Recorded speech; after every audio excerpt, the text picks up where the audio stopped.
Come to Providence Place, owned by the Sisters of Providence for retirees looking for an ideal rental setting to continue their active, independent lifestyles.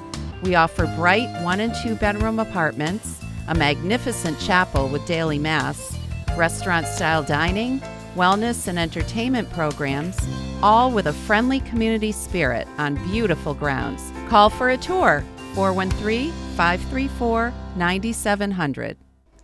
Hello, I'm Sharon Roulier. Welcome to another Best of Summer edition of Reel to Reel. Today we continue to bring you some of our favorite programs that aired during this past season. Today highlighting our visit to the Big E in West Springfield, New England's great state fair. Enjoy.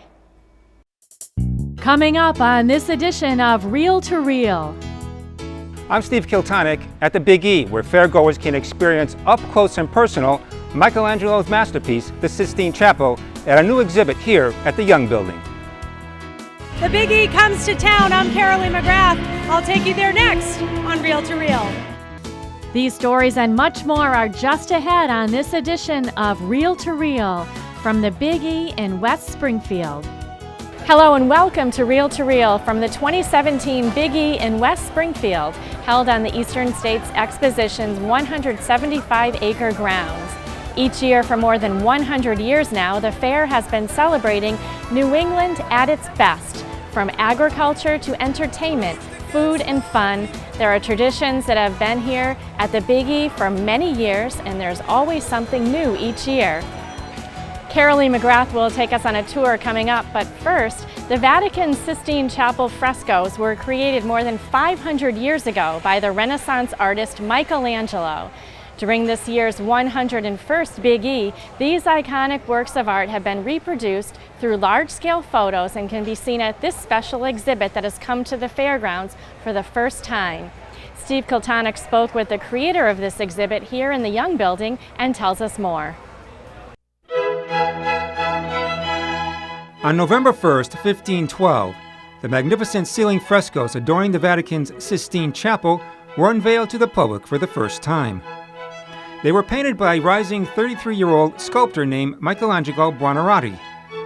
But the frescoes were almost never created. In 1508, Michelangelo was hard at work on Pope Julius II's marble tomb. When the Pope asked him to switch gears and decorate the Sistine Chapel ceiling, Michelangelo at first refused. After all, he considered himself a sculptor first rather than a painter, and he had no experience with frescoes, which are painted on wet plaster. But Pope Julius persisted, and Michelangelo reluctantly accepted the commission, spending 4.5 years perched standing on scaffolding with brush in hand. He worked day and night. He literally lived up there, in and above the scaffolding. He did not want anyone to see this until it was completed. When the Pope tried to sneak up there and try to see, and he actually spotted the Pope was in disguise, but he recognized him, and Michelangelo started throwing wood pieces and other stuff at him to get him back down the scaffolding. A Hollywood veteran of 30 years, Martin Bialis and his company, Special Entertainment Events, specializes in large-scale exhibits. In Michelangelo's Sistine Chapel, the exhibition, he has recreated one of the world's most iconic artistic achievements. It is being shown at the Big E Fairgrounds for the first time. The son of a Lutheran minister, Bialis recalls when he first visited the Sistine Chapel 5 years ago. Long lines, long wait, lots of people inside, lots of screaming and yelling, shoving, guards trying to take your camera, even if you were thinking about taking a photo. So it was a somewhat stressful experience. Because the frescoes are 60 feet above the floor, it's impossible to see them in any great detail. They look somewhat like a bigger stamp because they're way up high, and you only have like 20 minutes, so you can't really see much, or let alone study them individually. Bialis wondered how could the frescoes be brought down to a level where everyone could view them up close. So the idea was, if I can reproduce these in the original size, the average size of one of the frescoes is about 10 by 18 feet. The Last Judgment is 41 by 41 feet. So then we were looking for the images, because you need high resolution images in order to reproduce them. It's not like a postcard or a poster. They're large reproductions. Bialis found the agency that gets the photos directly from the Vatican museums, which in turn gave him exclusive worldwide rights and a 12-year license for the exhibit. In the summer of 2015, Biala started with one exhibition unit in Montreal and soon added 2 more units because the demand was so high.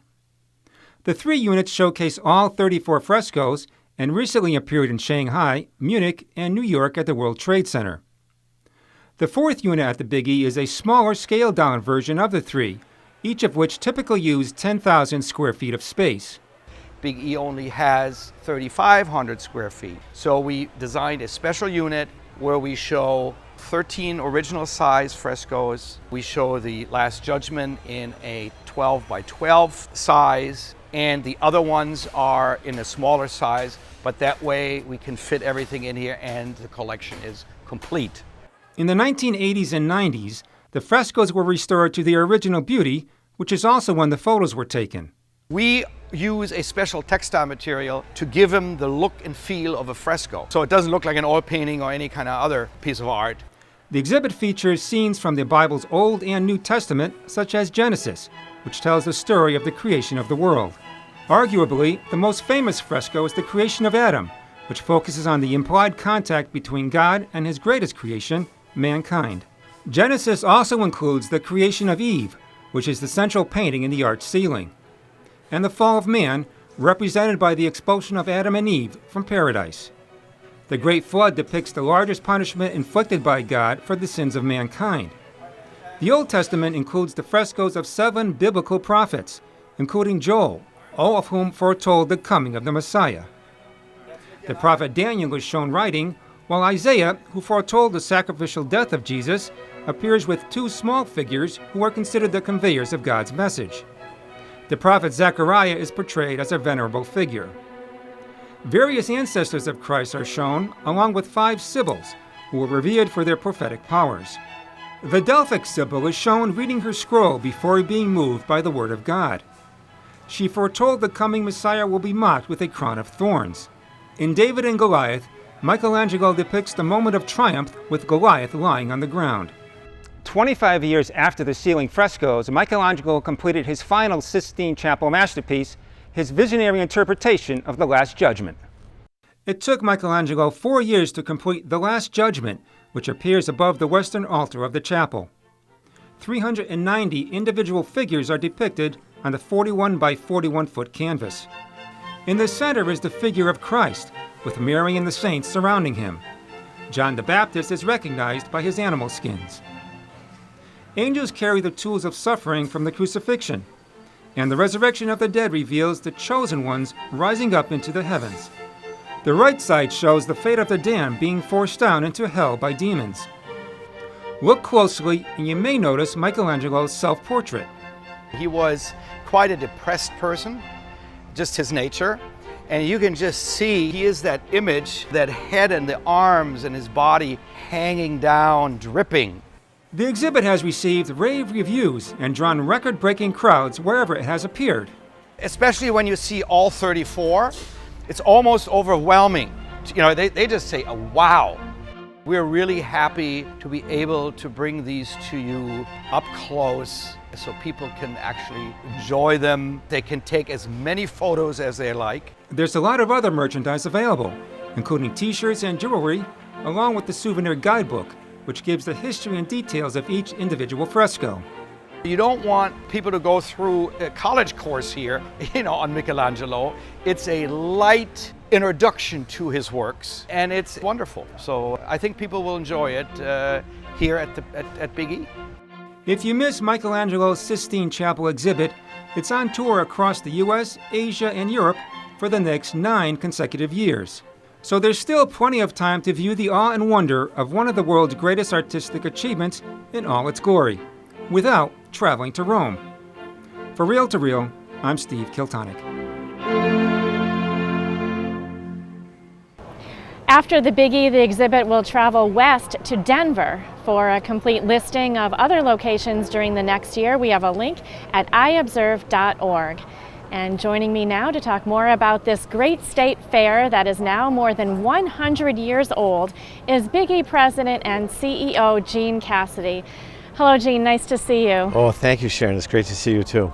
So Jean, now the fair has been going on for a week now, and there's so much to see and do here. There's attractions, crafts, you name it. What is so special about this fair? Well, I've been in the fair business for almost 24 years, and I, for the first time, experienced a dish called poutine, which is very popular up in Canada, and it hasn't really made its way to the United States. And I love cheese curds. I always tell people how I eat the cheese curds, the Wisconsin cheese curds.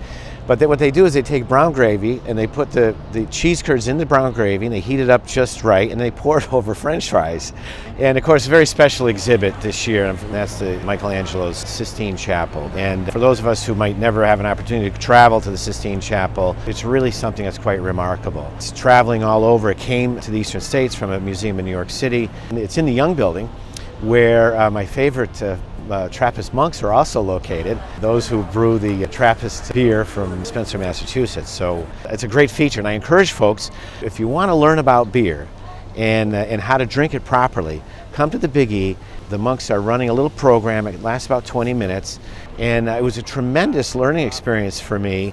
And just so, in case anybody's wondering, the monks can only have one bottle of beer, and they do that with their Sunday supper. So that's how they get to drink it. Wow.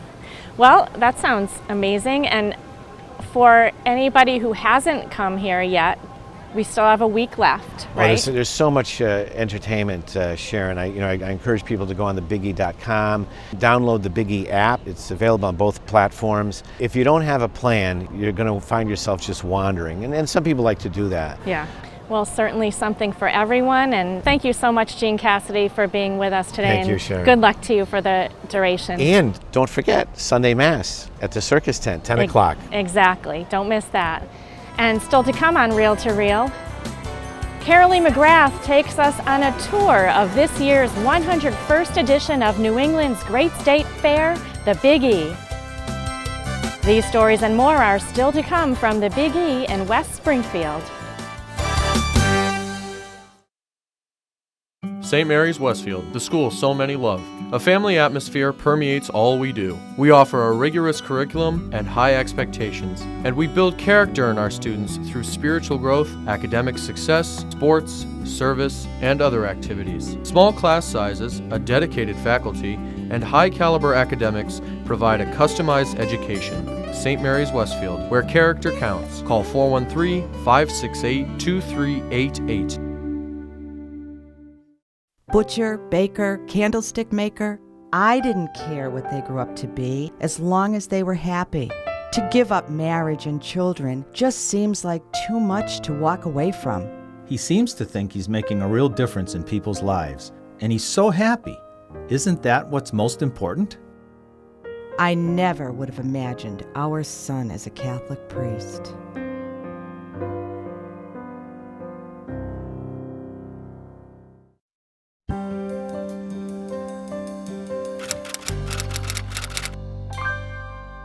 Summer is especially sweet in New England, where the 4 seasons have been jokingly described as almost winter, winter, still winter, and road construction.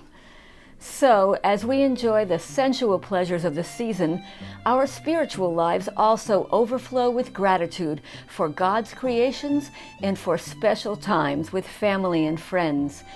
In the July-August issue of the Catholic Mirror, we also give thanks for the gift of priesthood vocations.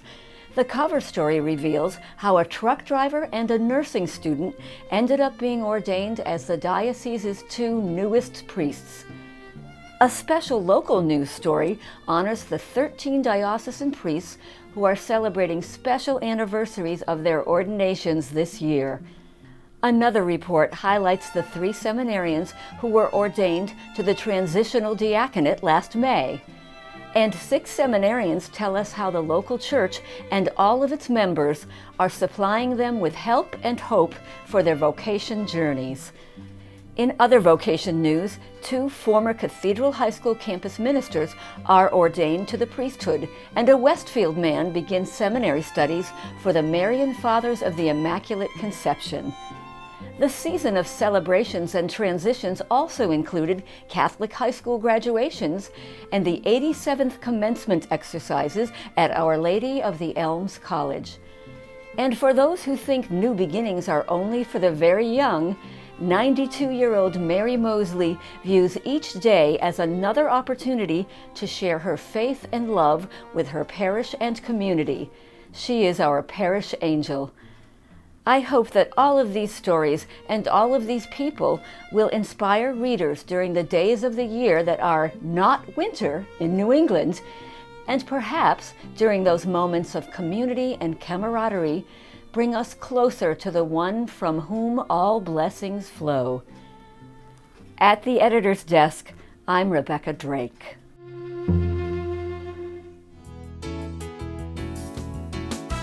You are watching Reel to Reel, your window on the world around you. Here again is your Reel to Reel host, Sharon Roulier.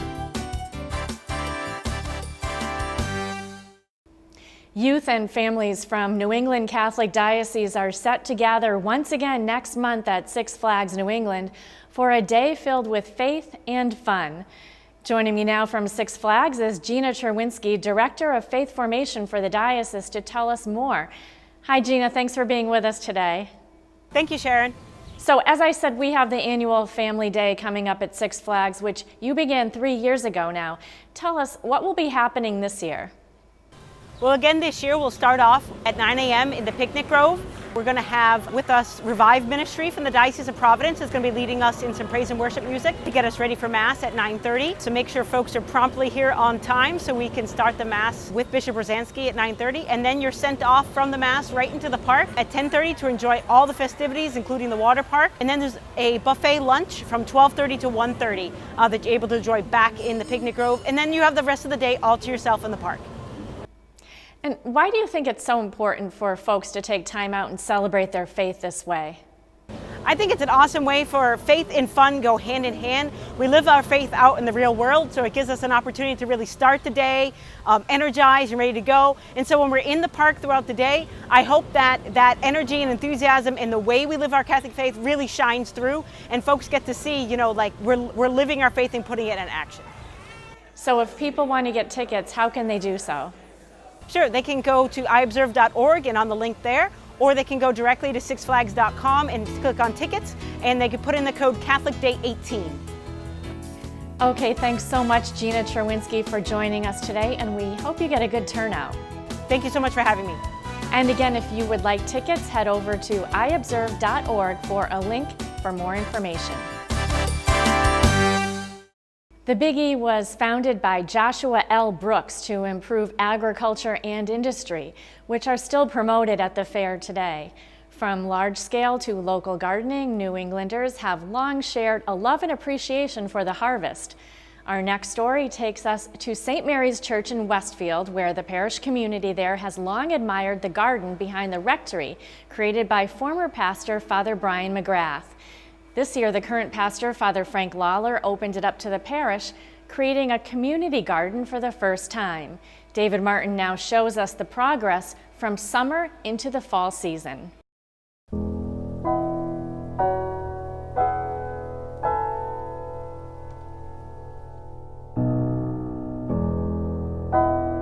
Gardeners of the community garden at St. Mary Parish in Westfield began planting seeds in early May, and the progress could be seen in mid-July.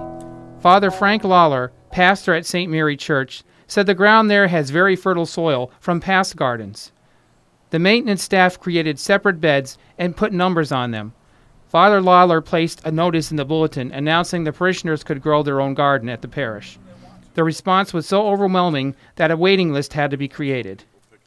We want them to be on our campus, whether that's for gardening or for meetings or for parties or whatever it is, and just make them feel comfortable with the whole concept of church and community. And those are the two things that this enhances, I think. Father Lawler said gardeners decided whether to grow flowers or fruits and vegetables, some of which would be donated to the church's St. Vincent de Paul Society for their food pantry. Emphasizing faith, prayer, and charity, parishioners are learning more than growing vegetables in the St. Mary Community Garden. Jacqueline Luna, a lifelong parishioner at St. Mary's, has been growing lettuce, peppers, beans, and zucchinis for zucchini bread in her space at the community garden to help provide for her family.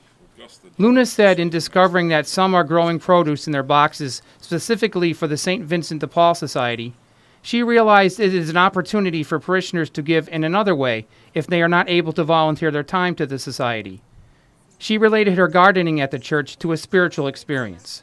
I had to make sure that I took the time out of my day to come, water it, weed it. So it was a way of giving of myself into the garden, and also the example of other people growing for St. Vincent and how that's something that they will be able to enjoy, fresh produce. Luna said she learned a lot from the parish garden experience, including when to plant and when crops are ready to pick.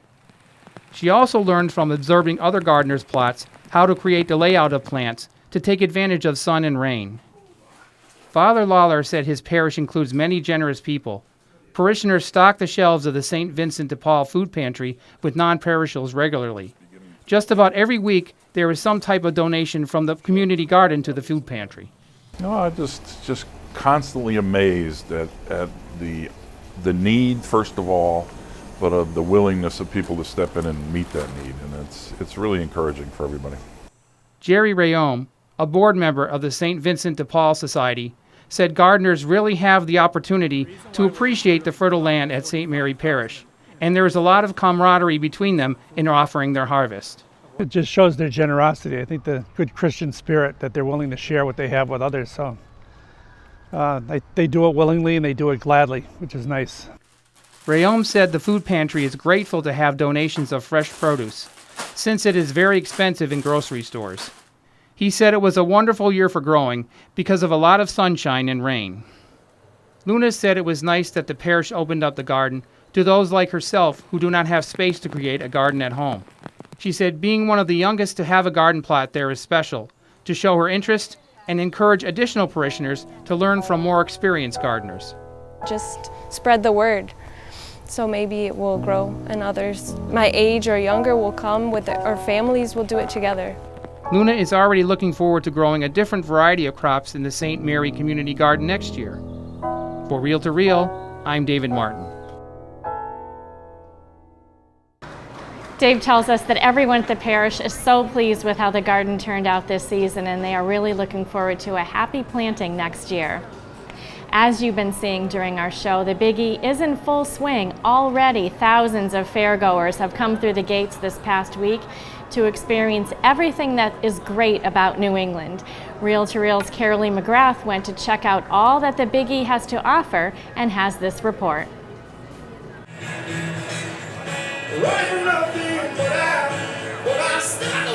It was hot and packed at the Big E as thousands turned out for the 101st Annual New England Fair, which began September 15th. The Big E has something for everyone: food, rides, entertainment, and even a couple of wise guys.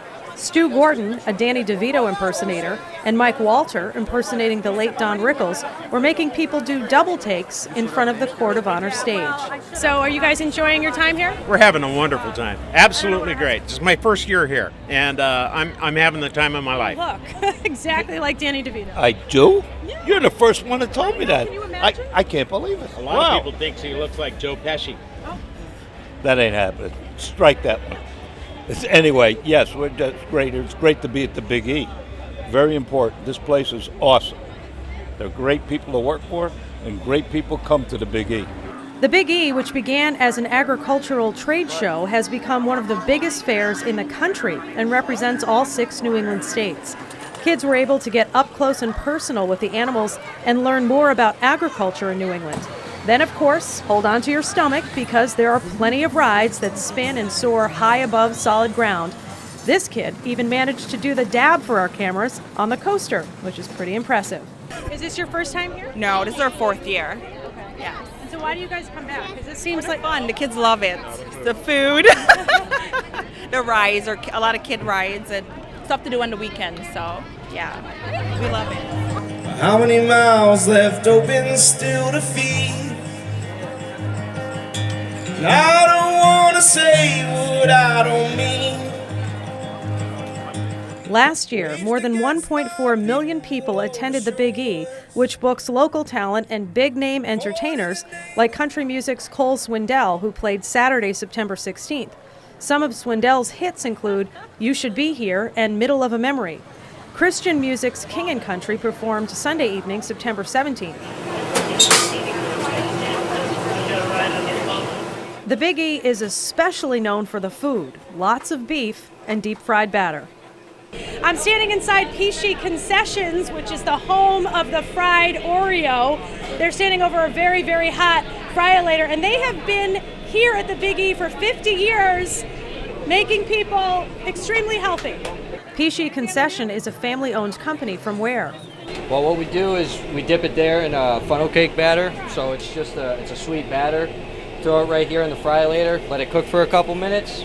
Voila, tasty, creamy Oreos. On the opening weekend, Chalice of Salvation broadcast the Mass live from the Big E with Springfield Bishop Mitchell Rosansky as the celebrant and the adult choir from St. Cecilia Parish in Wilbraham providing the music. Mass is celebrated every Sunday at the fair at Union Meeting House.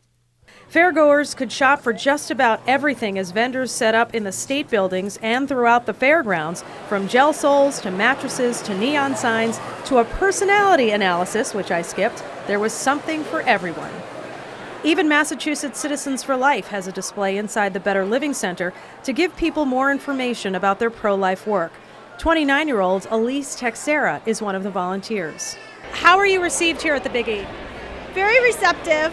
People come that are pregnant or that are adopted, or this one lady came up with her daughter, and the daughter said, "Thank you for not aborting me," and the mom said, I don't believe in that. This is a good place for visibility? Yes, definitely. Thousands of people come here from all over. I've had a lot of people stop at the booth that are from New York and Rhode Island and even 10 hours away in northern Maine.